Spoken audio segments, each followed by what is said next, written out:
आषाढाची लागली चाहुल आभाळी, चंदनाचा टिळा कसा शोभतो कपाळी,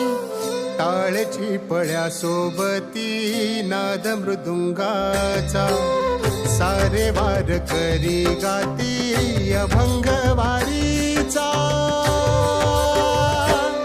ध्यास लागला विठाईच्या भेटीचा, चला